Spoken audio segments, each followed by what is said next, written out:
Arsenal have won 2-0 against Sevilla. Frank from the information station, or misinformation station, they weren't very happy. And you didn't even call me the Frank. What's going on, James? Getting it all wrong. After that little bit of misinformation, I've had to drag you down a few. Listen, comfortable. We've won a game. I forgot. It's not been that long. I know, but this isn't like autumn 2020 where. But look, by our standards, a 2-game winless run, is quite rare. So I'm quite happy we were in that position, where we can accept a 2-game run as a bad run of form. But we've got the win, and I can't complain. I think Nick was quite critical of the performance. I didn't see any issues with the performance today. We were playing against a very weakened Sevilla side. I understand it. I think they've sort of accepted their fate in the Champions League this year. They're really struggling in the league. And, it was a very weakened team. And you know what will happen? They'll go out the group stages. They'll go into the Europa League and they'll find a way to win it. So everyone's happy. If they nick third place, you just got to... You know that Jesse me from Breaking Bad? You can't keep getting away with it. Keep getting away with this. Like, that'll be Sevilla. It'll be unreal. And I'll be watching them lift that Europa League thinking, we never won this competition. And you lot were awful against us. But look, we did our thing tonight. I'm gonna move on to a player who rarely gets the recognition he deserves. Jorginho. Thank you for doing this, because I'm actually one of the, I think it's me and you standing alone on our own 2 feet about, I think Jorginho gets a lot of harsh criticism, and I feel that a lot of it comes from the single mistake that he made in the North London derby, which, to be fair... And his Chelsea history and the fact they were happy to sell him. 100%. But what you've got to realise is, he wasn't really brought in to be the player that's going to be starting in that position. He's only really there, realistically speaking, because Thomas Partey is out. In the position he played, you'd imagine that in an ideal situation, Declan Rice would be there and Thomas Partey would be playing in behind, but he's come in. He signed. What was it? Last year, January? Was it? Yeah, January. So he's come up to a year at the club. Yeah, he's coming up to a year at the club, and he's doing exactly what we need him to do. Come in when the other players aren't available, and he's putting in solid performances. Minus, the Tottenham Hotspur game. Mm-hmm. Yeah, and I mean, actually, when you kind of reflect on his 12 months, you're right. Yeah. That mistake against Tottenham was terrible, but I remember away at Aston Villa, away at Newcastle last season, big performances. At home against Chelsea last season, and actually, when you look at this recent kind of run that he's been in the team, because he started the Man City game before the international break and then has pretty much held his place since then. He's kind of done, nothing he hasn't done well I've ever felt's his fault. Who did we play against recently? We considered, I think it might have been against Newcastle. There was someone who, they basically ran off the back of him and the game was just complete. West Ham. There's a West Ham game. Right.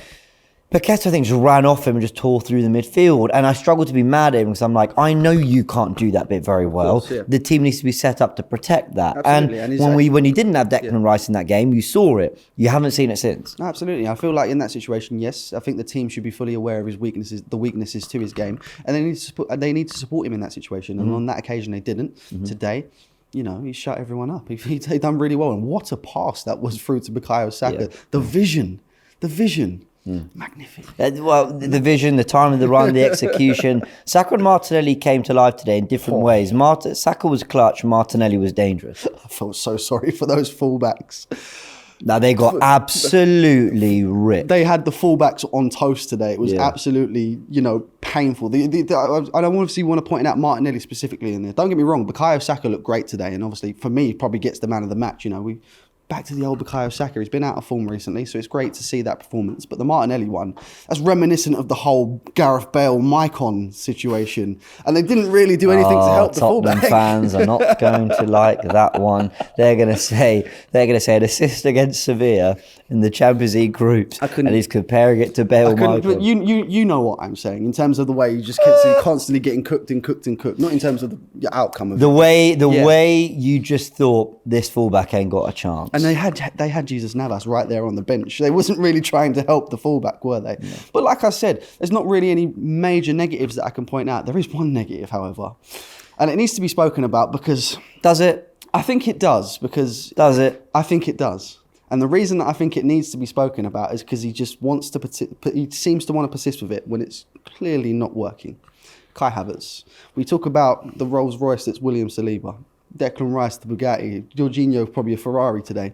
Then you've got a Fiat 500 in Kai Havertz. I love a Fiat, man. There are so many, well, I wouldn't say so many, but there are other options at this club at the moment. Fabio Vieira is literally right there. I'd even somehow managed to figure out a way to put Mohamed El Neni in the team over Kai Havertz. I think this hasn't worked. And the fact that he keeps trying to do this and trying to, you know, force him into the team in the long run is going to affect the team. Okay. You know, we're one mistake away from it just being, you know, social media going crazy over Kai Havertz. Okay, but on the positives, Trossard came in, did his thing. I'm so glad we got on to this point. I've been calling for Leandro Trossard to start for a very long time. And based off of the performance that I saw today, and I want to talk about it as well because, you know, since Jesus has gone out, Eddie Nketiah has been the main striker, and every single time we see him in the lineup, there's a few ums and ahs about it. There are. I think as a collective, everyone, when we saw Leandro Trossard starting in that position, we all went, all right, great, sweet. So while Gabriel Jesus is out, and obviously we saw the way Trossard played today, and that partnership between Bukayo Saka and Leandro Trossard, I think I read out the stat, I think Bukayo Saka has assisted all 5 of his Premier League goals this season. If it works, do it. Yeah, you know, I hear you. If it's not broken, don't fix it. So I think, especially going into that Burnley game just before the international break, that needs to be our front three. I think there's no argument about that. I think in the absence of Jesus, that has to be. I completely agree with that. 100%. And, you know, it gives a reason for Eddie Nketiah to know, you know, the main problem that I've got with Eddie is his inconsistencies. You know, you never know what Eddie Nketiah you're going to get. Are you going to get the Eddie Nketiah that scores 3 goals against Sheffield, or are you going to get the Eddie Nketiah that has 3 touches all game? And he needs to work on that. I think the person I like to compare it to is Theo Walcott, because Theo Walcott got a lot of criticism in his time at Arsenal for his inconsistencies. And, you know, I think Eddie Nketiah is a very similar situation. Yeah, fair enough, mate. Fair enough. Go enjoy the win.